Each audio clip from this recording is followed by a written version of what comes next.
I didn't worry too much about it because I felt like we had a good position. We're going to fly off the lead plane, and we'd flying off the left wing of it. And so generally that's, you know, you're more lucky or have more of a chance. And we were supposed to go over the target at 27,500 feet, and he developed supercharger trouble, and so we had to go downhill to keep up the airspeed, and we crossed the target at 26.5. But when you're flying, you got to fly straight and level, and all that flak popping up, there's nothing you can do. And the bombardiers got it, guy like this, bomb sight. When he drops the bombs, he says, "Bombs away," and you grab the wheel. And when he said, "Bombs away," I grabbed the wheel. That's when we got a direct hit of flak. And it, just like somebody lassoed us and pulled us back. It didn't, but all the rest of the plane shot by us like that. And I looked down to airspeed, and it's sitting on 0. Yeah, but we didn't know it, but it knocked all of our instruments out. And so we dove down. Number 1 engine was flying back past the tail gunner. Number 2 was running rough, and then it quit. And number 3 was running, and number 4. And so we dove down on the lower echelon, pulled up with them, but they walked away and left us because we just was making just enough to fly.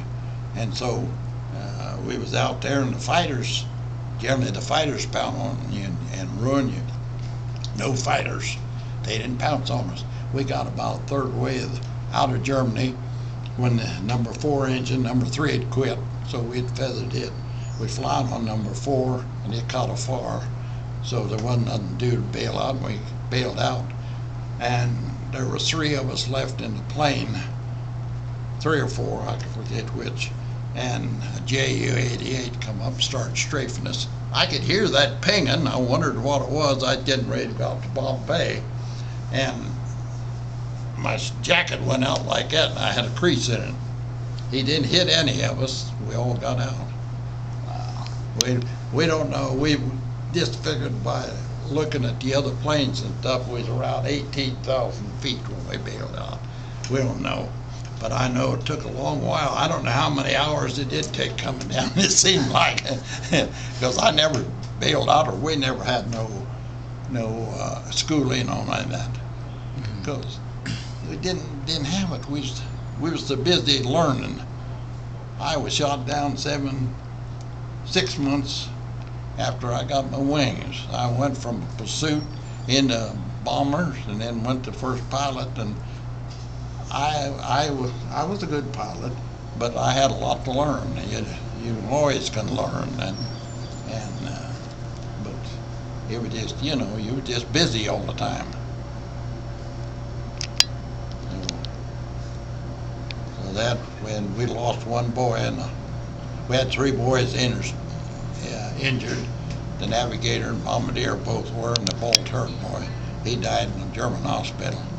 The other boys got bound. So is it kind of like a testament to the engineering of the actual plane that it can take that kind of punishment, I guess, and keep flying? I've seen them planes come back.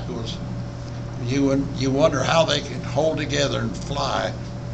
The biggest part of the tail gone, and a lot of the fuselage shot away, and everything like that. Now they said our plane that we went up, the mission before was up in Norway, and we flew up there, and that was a 9-hour flight. And ours then, they said we had better than 300 holes in our plane from that there. So we were flying unbearable too. And you know, I don't know what the other plane's name was. I never thought. We never had a picture taken or anything. Nobody had a camera. I don't suppose, you know, when you first went in, they took all your cameras and stuff. But then later on, but we didn't know.